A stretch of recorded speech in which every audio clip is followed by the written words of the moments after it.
In Musar, there's a principle in Musar, Rabbi Yisrael, a basic, I would say, in a Musar yeshiva.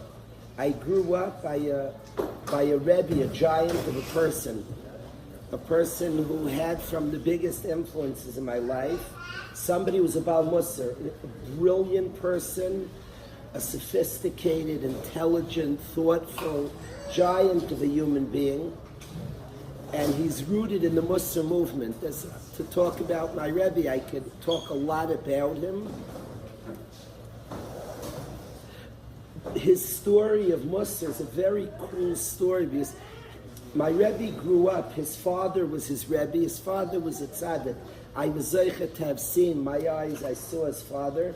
His father was a Slobodka Talmud who was a Rav in a community of Yidden that were very distant. I'm in love with the word. We wouldn't call them from Yidden. They were very, say distant, close. They were beautiful Yidden, but they were Yidden who didn't know about all the beauty of Yiddishkeit. And he was a Rav of this community, a Yid Tzaddik himself. My Rebbe wrote a book about his father, Tzidkasei Medes Lad, a wonderful sefer, a beautiful book about his father and the gadlus of his father. Very interesting book. In the book, he doesn't have one miracle story about his father. Zero. There's like, it's not like, it's a good, solid sefer. Many, you seen the sefer? Simai's seen the sefer. It's in the house. You've read this. You've read it. It's a Kasei Amedas Lad. But there's no miracle story. I spoke to the Rosh Yeshiva of Scranton, Yeshiva, who grew up by my Rebbe's father's house, by his table. We grew up in that community. And I asked him for some stories, Chaim, about our Rebbe's father. I asked him for stories. So he said, I'll only tell you on condition you don't tell your Rebbe that I'm telling you these stories. And he told me some crazy stories. He said he was Melumed Benisim. But he said, don't tell your father, don't tell your Rebbe, he doesn't like miracle stories. So I never told him. I never told him the story. I never ran the stories by him that I heard. And it's funny, you're writing a book, it would be much more geschmack to include the miracle stories. The book would definitely be a better seller. But anyway, so he had his father as a Rebbe. Then he met Rav Aaron Kotler.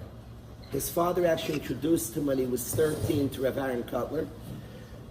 And this American kid, my Rebbe grew up in America, and he meets Rav Aaron Kotler, he meets a giant Rav Aaron Kotler, and he becomes extremely close to Rav Aaron. Like I've heard from Talmidim who were there, Rav Aaron was Mekarev him a lot, and he developed this close kesher to this Torah giant Rav Aaron, and one was able to see his whole life, his chiyus in Torah, an eon in Torah, his Rebbe Rav Aaron. And then he did something so interesting. He got married. That's interesting. But then he did something else. He took on another Rebbe. Now somebody clearly had a good Mahalach HaChaim. He was by his father, and he had a whole Messiah of Slobodka. Gadlus Adam.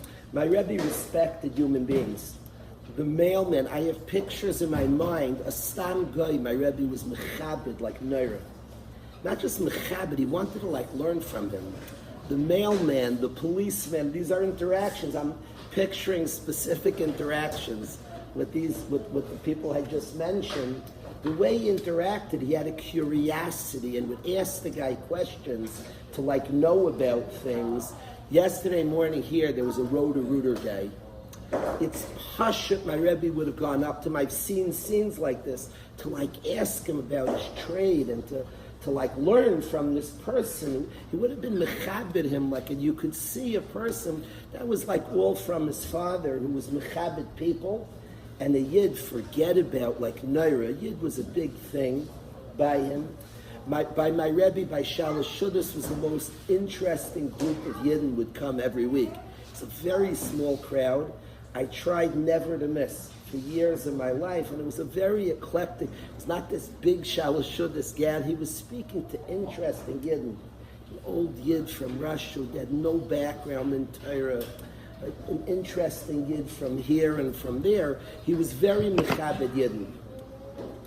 And this was from his father. And then the Limadat Torah of Aaron, the Gadlus Torah, the Cheshek Torah, and many other things from Rav Aaron. And then, like, again, I wasn't there. I can only from the Rebbe I met see what happened. He took on another Rebbe, which is remarkable. I don't know too many people who their wife's grandfather becomes their Rebbe, but it became his Rebbe. Avram Yafin became his Rebbe Muvuk, to the point that the yeshiva he started is named Derech Eson. Eson is Avram Avinu, and Eson, my Rebbe said, is Avram Yafin Talmud Nevardik. He named his yeshiva after his next Rebbe, which is a remarkable thing. You know a lot, and you're plugged in, and you have a Mahalach HaChaim, but a person who was constantly willing to grow and add, he took on a new Rebbe, Avram Yafin, and he told us much about his relationship. When Avram Yafin was nifter, his wife's grandfather, who was the son-in-law of the Alter of Nevardik, Avram Yafin's son-in-law, Reb Leib Nekritz, became his next Rebbe. And he was very mekurev to Reb Leib Nekritz, had a very strong kesher to Reb Leib Nekritz. And he was very plugged in, mamish very plugged in to Reb Nekritz. He would call him, Reb Nekritz spoke over Shabbos, he didn't want to miss his drushes. They lived in different cities. Reb Nekritz lived in Brooklyn, my Rebbe lived in Far Rockaway.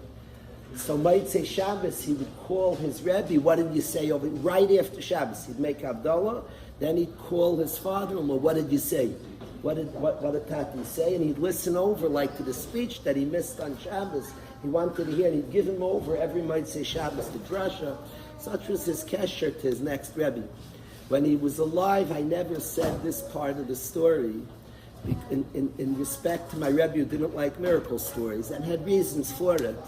But it lacher misasa, then there's different anhagas. I say over, he always called his Reb Leib Nekritz, Motzei Shabbos, every week. Tati, what did you say? Tati, what did you say? The week my Rebbe had a gunman in the house, and my Rebbe beat up the gunman, the story is Yadua. That week that the gunman broke in his house, right after Abdullah, instead of him calling his father-in-law, the family, I've heard this from the family exact with details, his father-in-law called him right after Shabbos.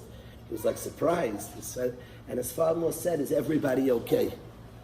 So he said, why are you asking? So he said it in the middle of the night, the pasuk that Hashem protects Esayavav, Hashem protects those he loves, came to me and I knew something happened to you, Rabbi Chil. He called to make sure he's okay. He called first. I mean, that's not a miracle story. Yeah, it's true. That's true. That's the psak that we're allowed to say it. So, me and Chaim, okay, that's why I say it over now. When he was alive, I didn't want to say. I don't think the family would say it over much when he was alive either. He didn't like those types. Isn't that a little bit of it? Yeah.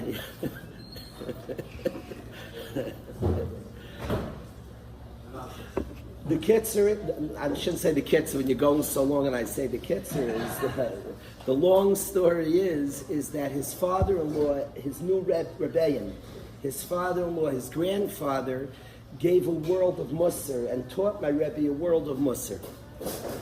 In the world of Musar, and I was raised by my Rebbe. I grew up as a little kid running around next to him, and I was zeicha to a close kesher to a Rebbe who was a tremendous Bal Musar.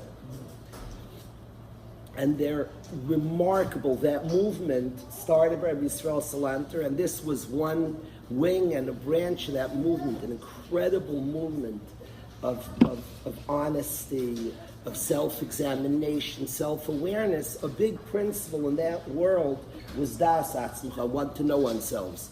To be honest, to know yourself. It's a principle that's huge. It's a danger when somebody completely is a stranger to self and doesn't know oneself. And there's a whole sugya in the world of Musar, of self-awareness. Mamish, to know yourself. Mamish. In yeshiva, like we talk even the Enneagram, I don't care about the Enneagram per se. It's one system. It has a lot of truth to it. There's a lot of truth there. But I don't care per se about that. I care about a world of self-awareness. A person is quite, to me, it's very dangerous. A person's not self-aware is very dangerous. There's tremendous dangers. I think being aware of oneself, Rabbi Yisrael Salanter, das atzmucha, was such a basic, and my Rebbe had a tremendous understanding of himself and understanding of people.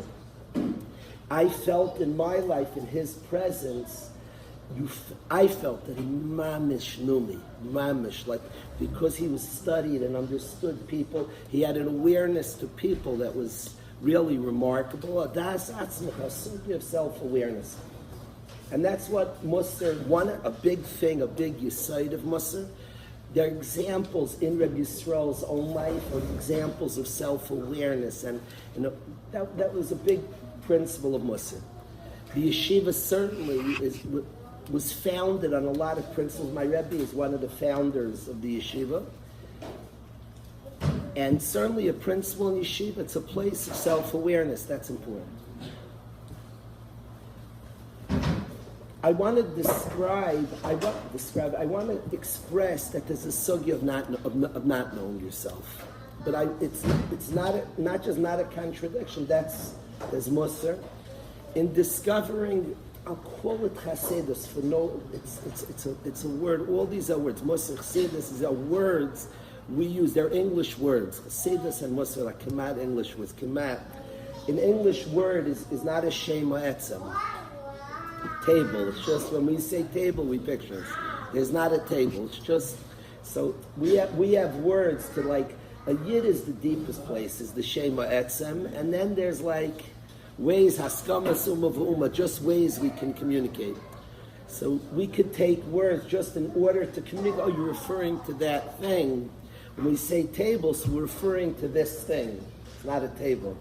So I'm using words like that. Musar, chsidus, these are just, oh, you're referring to that. And we're all talking. The thing itself is Torah, Hashem, a yid. In the world of Hasidus, is a world to discover our neshamas. We're really neshamas. Chaim and Shlomo have been singing to the world. Every yid, we say, hasn't it? Every yid is a neshama. We have different nuschais. Is a neshama. Who says in the words? Well, I think every yid has, because a yid is much more than just a neshama. It is what? Just a neshama? Every yid has it. It's much more than just a neshama. You see that there's a person. But the Nakud of Neshama is a world not to know yourself. And to know a Neshama is, we're a lot, an Adam is Ma'id. Whatever you think, oh, he's Ma'id, he's more than that. He's a lot. Maybe I have the whole thing. It's more. Anybody who sees themselves and understands we're Neshamas and have a Neshama, understands, you mamish figured out your whole neshama, you got it all.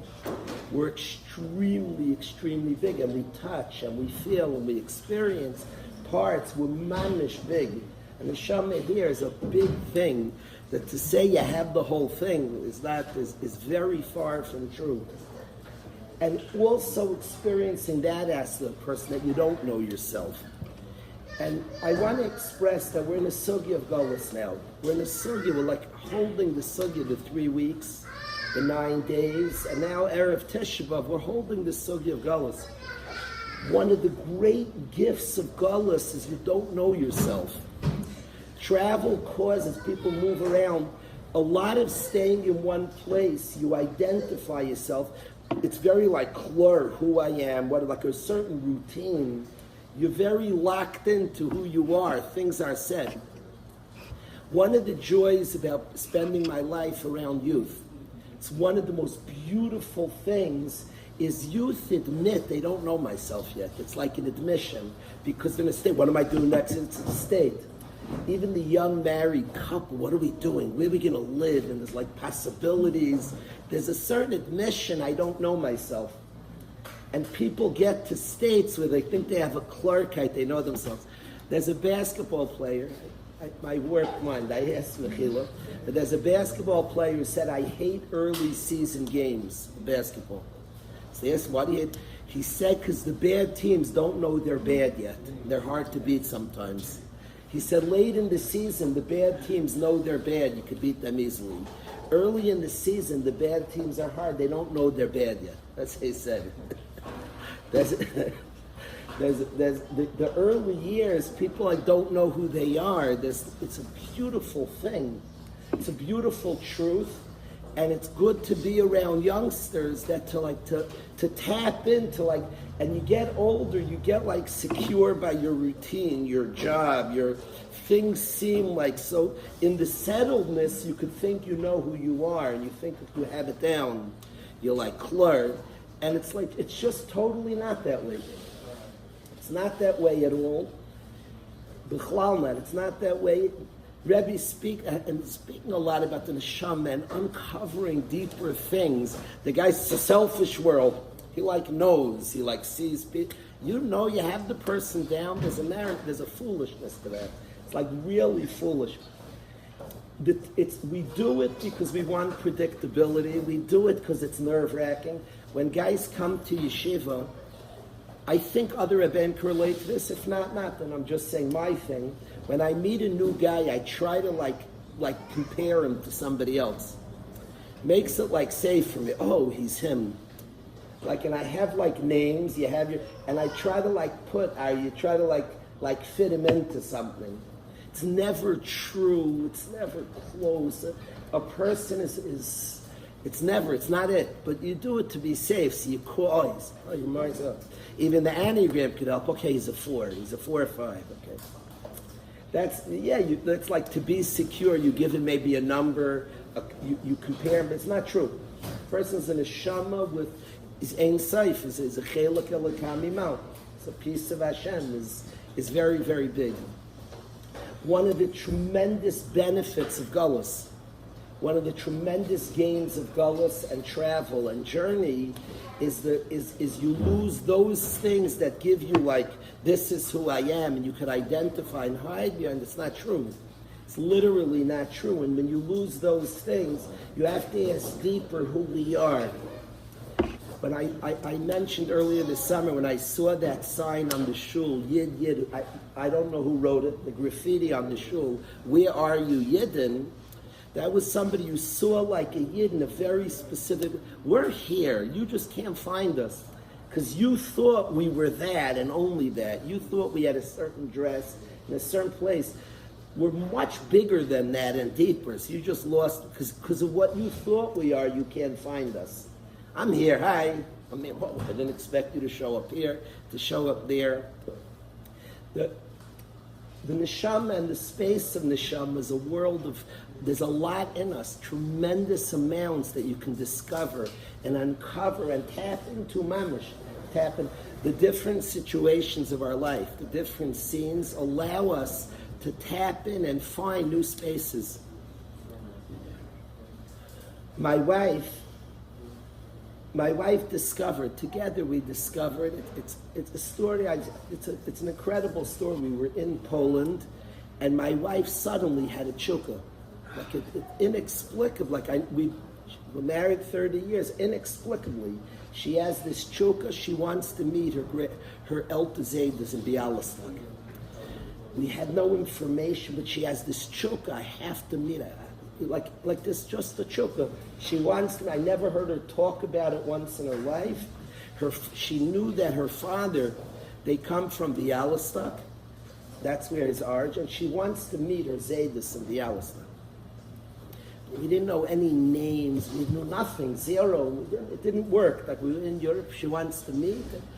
We should have. I could have just remembered one time. Lineda will run to Bialystok. Now we're armed with much more. But she wants to meet them. This urge to meet them. When we got back on a Friday morning from Poland. Might say Shabbos, out of the blue. Her father, again, 30 years, and it's never happened. He sends the emails from that. From Pop-Up sends emails. Out of the blue, he got an email that he said this might be interesting to the family. And out of the blue, might say Shabbos, we came back Friday morning.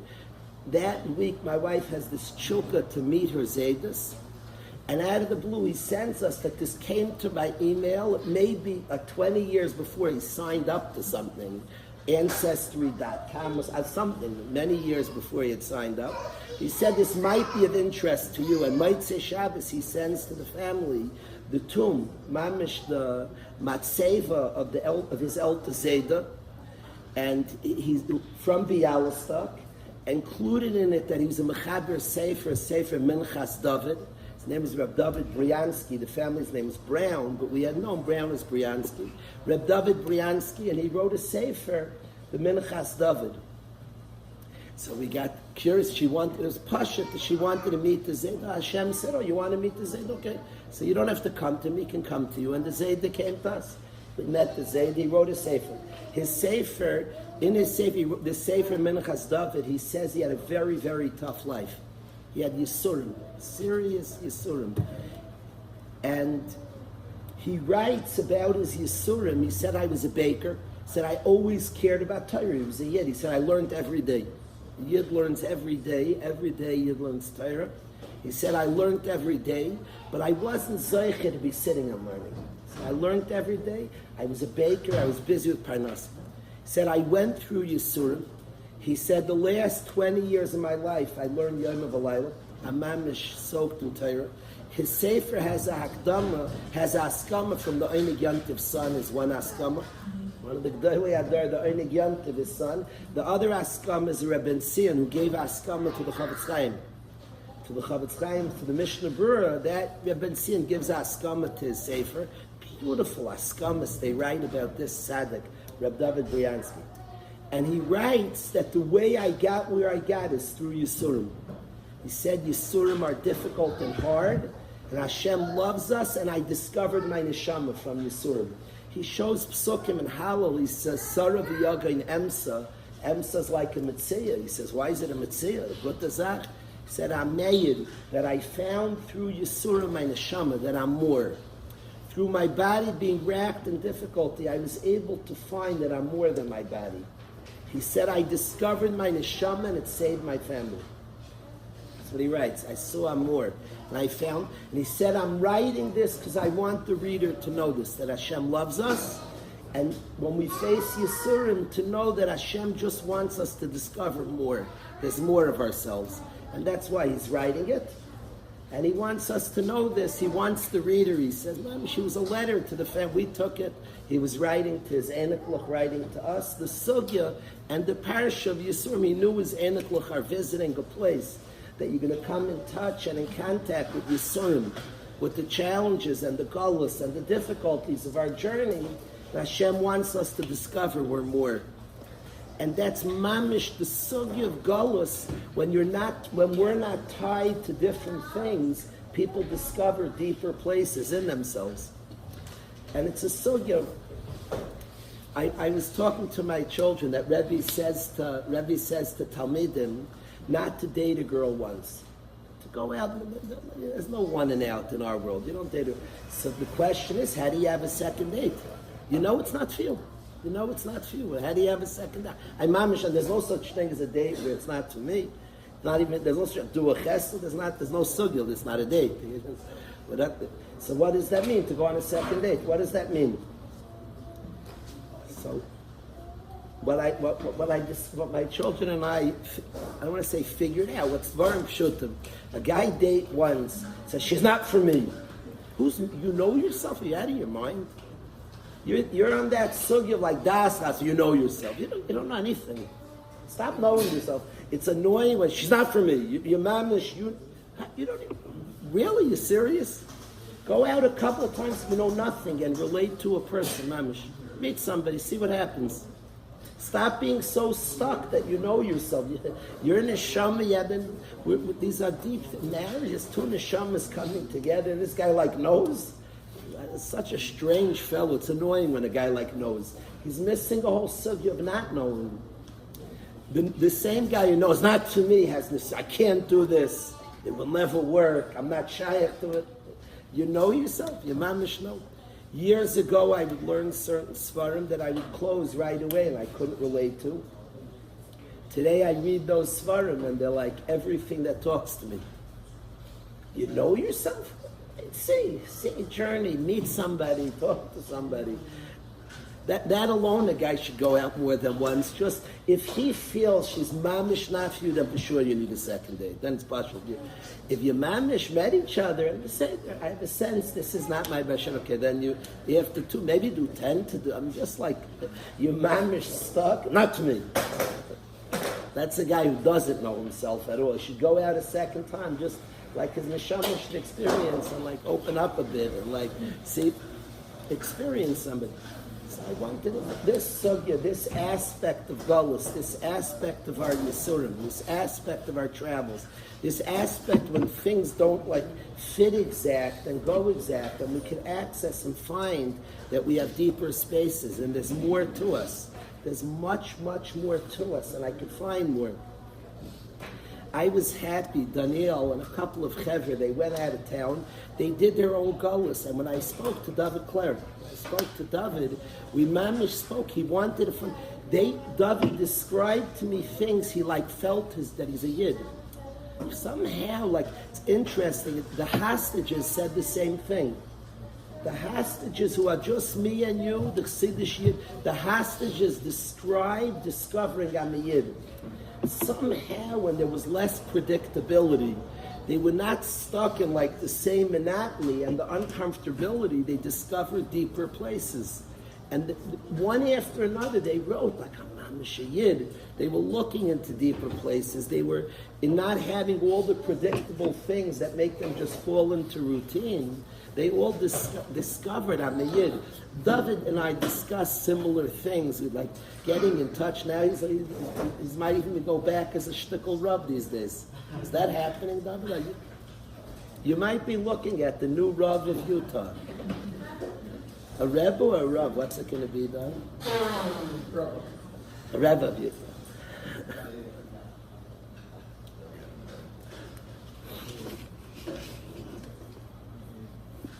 So much of the Torah that we're hearing from Rebbe this summer of like digging into deeper spaces of us, that we could find more, and there's much more, there's more in there, and there's more to tap into.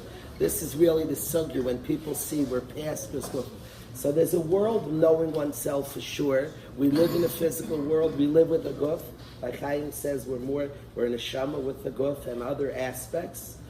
But also knowing there's spaces that we don't know. We could tap into more, and we're capable of accessing more. Be ready for that all our lives, all the different situations. Say, Hashem, why? He wants us to access more. This sugya of Yisurim and of Galus that helps the Yid find more, access more.